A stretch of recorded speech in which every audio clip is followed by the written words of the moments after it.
بنایا وہ کالا ہو سکتا ہے؟ بھائی اگر میں قرآن پاک کی آیت اٹھا کر یا قرآن پاک کی آیت کا ترجمہ اٹھا کر میں اردو میں اس کا ترجمہ اپنی کتاب میں یا اپنے ورق پہ لکھوں تو یہ کہا جائے چونکہ انیف قریشی نے لکھا ہے لہذا یہ کالی بات لکھی ہے. اور صاحب اور مجھے نہ دیکھ وہ لکھے ہوئے لفظوں کو تو دیکھو تو اللہ کا قرآن ہے نا. تو یہ کہنا جی کہ ہم نے قانون کو جو ہے نا وہ بنانے والے کو کہا ہے یہ تو غلط ہے. بنانے والے نے اپنی اماں جی سے نہیں بنایا, بنانے والے نے قرآن کی آیتیں کوٹ کی ہیں, بنانے والے نے حدیثیں کوٹ کی ہیں, بنانے والے نے میرے مصطفیٰ کے صحابہ کے اعمال کو کوٹ کیا ہے. لہذا ناموس رسالت کا قانون کہ قانون توہین رسالت جس کو تحفظ ناموس رسالت کے حوالے سے ہم نے کہا کہ میرے رسول کی توہین کرنے والا واجب یہ قانون کس کا بنایا ہوا ہے؟ اونچا بولو یہ کس کا ہے؟ میں ایک بڑی عام بات کرتا ہوں. آج بھی میں ایک اخبار کا کالم دیکھ رہا تھا تو وہاں ایک چونکہ یہ پڑے ہوئے تو پھر اتنے سے ہی ہوتے ہیں نا, یہی تو رولا ہے صاحب. اب ٹیکسی ڈرائیور اٹھ کے جا کر پی آئی اے کے جہاز پہ بیٹھے وہ بھی کہے کہ جی میں 777 بوئنگ طیارے پہ بیٹھوں گا, وہ کہے کہ یہ بھی ڈرائیور ہے اور میں بھی ڈرائیور ہوں, یہ بھی دوڑاتا ہے اور میں بھی دوڑاتا ہوں. بابا اس میں بھی انجن ہے اور جس پہ میں بیٹھتا ہوں اس میں بھی انجن ہے. تو آپ سمجھ سکتے ہو کہ اس طیارے کا کیا حال ہوگا کہ جس کو جا کر اڑانے کی کوشش ایک ٹیکسی ڈرائیور کرے. تو یہی حال ہے کہ جس وقت اسلام کی وہ اعلیٰ قوانین کہ جہاں بڑے بڑے محدثین کے قلم لکھتے ہوئے لرزتے ہیں, جہاں بڑے بڑے مفکرین اپنی آراء کا اظہار کرتے ہوئے 50 مرتبہ سوچتے ہیں, استخارے کرتے ہیں, مشورے کرتے ہیں, مطالعے کرتے ہیں پوری زندگیاں, اس کے بعد جا کر کہیں وہ کوئی بات کرتے ہیں, وہاں جناب بے لگامہ ہو کر بندہ لکھنا بھی شروع کر دے, وہاں پر بولنا بھی شروع کر دے تو پھر آپ کو انجام تو پھر سمجھ آ ہی گیا ہوگا نا. وہاں پر صاحب تمہیں عرض کر رہا تھا کہ ایک کالم نویس کا کالم آج ہی میں دیکھ رہا تھا, اس نے کالم لکھا, اس میں لکھتا ہے کہ ہمیں نبی پاک کی سیرت کا یہ پہلو بھی سامنے رکھنا چاہیے کہ نبی پاک کے اوپر کوڑا کرکٹ ڈالا گیا. یہی روز 10 دن آگے ٹی وی تھے. او میرے نوجوانوں, او پینٹ شرٹ پہننے والوں, اور ایک بات یاد رکھو, ہم شباب اسلامی پاکستان کا مشن یہ ہے, ہم یہ نہیں دیکھتے کہ کوئی داڑھی والا ہو تو اسی سے دین کی بات کرو. ہم تو کہتے ہیں جو میرے رسول کا کلمہ پڑھنے والے اس کے دل میں عشق محمد کی شمع کو روشن کر دیا جائے. اور یہ یکسر یہ چینج ہو گیا. غازی علم الدین شہید کی داڑھی نہیں تھی, غازی عامر چیمہ ایک یونیورسٹی کا طالب علم تھا, اور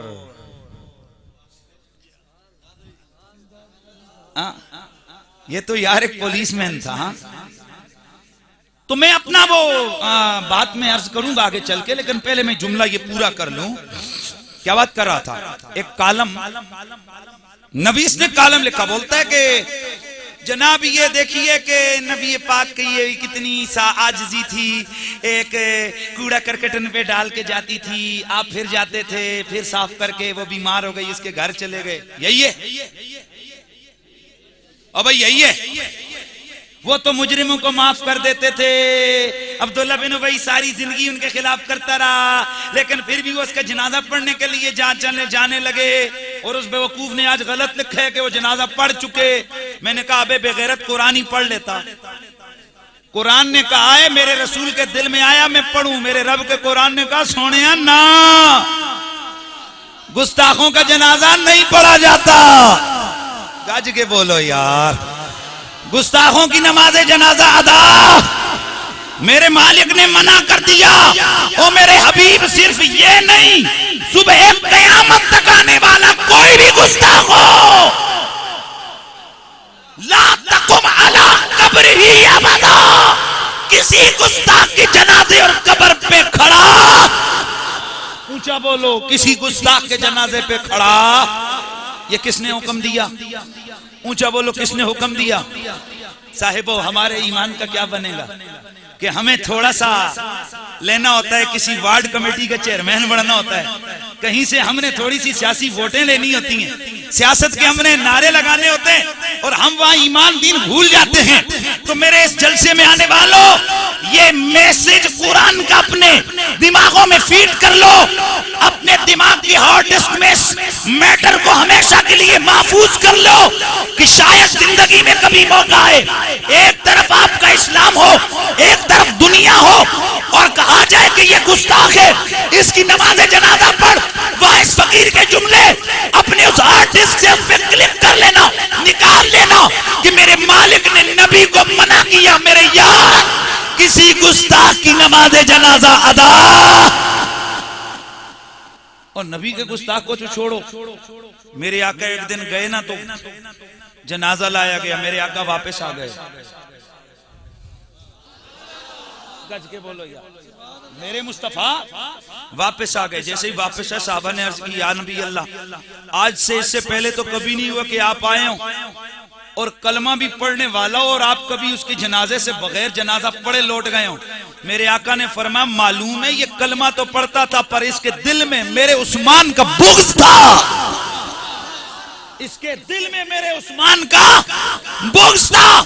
اور جو میرے صحابی کا بغض دل میں رکھے، میں محمد تمہیں سکھانے کے لیے یہ ادا اپنا رہا ہوں کہ میرے کسی صحابی کے بے ادب کی نماز جنازہ ادا. اور لوگوں جو نبی کے صحابی کا بغض رکھے، گج کے یار یہ ایسے مجھے یہ نہیں ہے، یہ مری ہوئی آوازیں چاہیے، ذرا گج کے بولو. اور جو نبی کے صحابی کا بغض دل میں رکھے، ارے اس کی نماز جنازہ جائز نہیں، تو جو میرے نبی کو بھونکے اس کی نماز جنازہ کیسے جائز ہو سکتی ہے؟ بات سمجھ آ رہی ہے؟ میں کیا بیان کر رہا ہوں؟ قرآن. تو خیر میں اس نے لکھا اپنے کیا میں پھر وقت پیچھے لا رہا ہوں. وہ تو کہا کانٹے پھینکتے تھے اور وہ تو یہی ہے بھئی، یہی آپ کو بتایا جا رہا ہے روز ٹی وی پہ. اسی لیے میرا اللہ کا قرآن فرماتا ہے فَاسْأَلُوا أَهْلَ الذِّكْرِ إِن كُنتُمْ لَا تَعْلَمُونَ.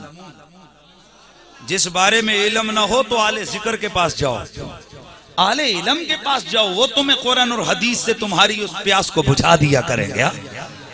تو الحمدللہ شباب اسلامی کے ہم نے جو مرکز میں لوگ رکھے ہوئے ہیں ان میں ایک بھی ان پڑھ اور جاہل نہیں ہے، سارے عالم ہیں.